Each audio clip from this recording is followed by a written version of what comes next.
tradisyon. Tayong mga Pilipino ay kilala sa kulturang relihiyoso. Isa sa mga kultura nating mga Pilipino ay ang mga tradisyon pang-relihiyon. Mayroon man tayong iba't ibang paniniwala sa ating relihiyon, ay mayroon din tayong mga nakasanayang gawin at mayroon din tayong kanya-kanyang pagdiriwang na ginagawa sa ating relihiyon. Ngunit hindi lingid sa ating kaalaman ang pagdiriwang ng kapistahan ng mga santo na ipinagdiriwang ng mga kababayan nating Katoliko. Ang kanilang paniniwala sa mga imahe o replika ng mga santo o replika ng Panginoon ay dapat natin igalang sapagkat isa ito sa kanilang mga pinaniniwalaan at nakasanayan. Tulad na lamang ng imahe ni Ina Poon Bato dito sa aming lugar sa Botolan, tuwing sumasapit ang kapistahan nito, tuwing January 23 and 24,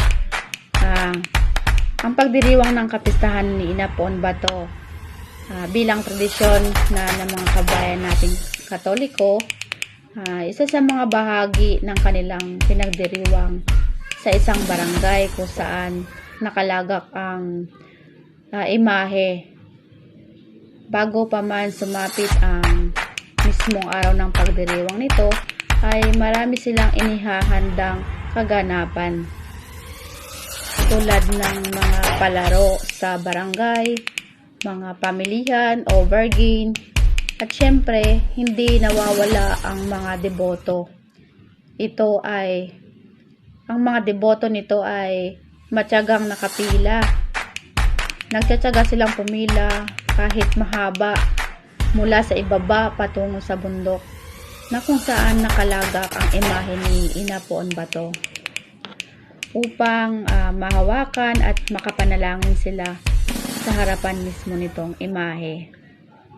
Dahil ang kanilang paniniwala ay naghihimala ito at nakapagpapagaling na anumang sakit at karamdaman. Naniniwala sila na ang lahat ng kanilang kahilingan ay ibibigay nito. Ang mga deboto ng imahe na Ina Poon Bato ay talaga namang dumarami dahil na rin sa mga patotoo nila na nangyari sa kanilang buhay, ang paghihimala ng imahe sa kanilang buhay, pagpapagaling sa kanilang mga karamdaman, at ayun ang kanilang paniniwala kung kaya't itong kanilang debosyon ay napakasagrado para sa imahe ni Ina Poon Bato. Bago pa man dumating ang mga mananakop na Kastila, ang ating mga katutubong Aita ay sinasamba na nila ito noon. Bago pa nga daw dumating yung mga Kastila noon, na ito ay pinaniniwalaan na nilang naghihimala at nagpo-provide ng mga lahat ng kanilang kailangan sa gubat. At meron din akong nakausap na isang debutante ni Ina Poon Bato na talagang naghimala sa buhay niya si Ina Poon Bato.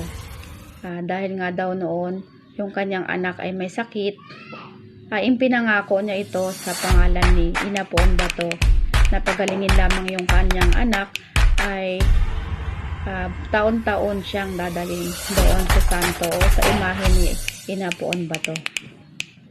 Ang Ina Poon Bato ay hindi lang sa araw ng kapistahan dinarayo ng mga deboto nito. Kahit anong araw ay mayroong dumadalaw o pumupunta sa imahe ni Ina Poon Bato.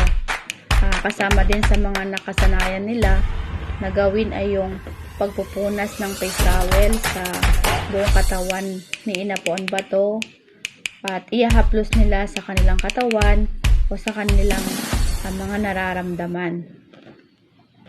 Dahil isa ito sa paniniwala nila na magiging daan upang sila ay gumaling at maramdaman nila yung himala ni Ina Poon Bato. Ngunit para sa akin, ang tunay na himala ay ang tunay na pananampalataya mo at paniniwala mo sa ating nag-iisang lumikha. Dahil sa akin, para sa akin, siya yung gumagawa ng himala sa aking buhay at siya rin yung nagpapagaling ng mga sakit at karamdaman.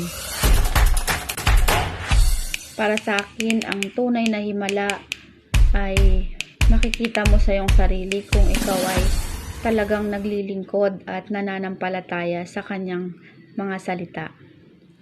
At ito ang aking histwakwento, ang paglalakbay sa kasaysayan, yaman ng aming lugar. Salamat.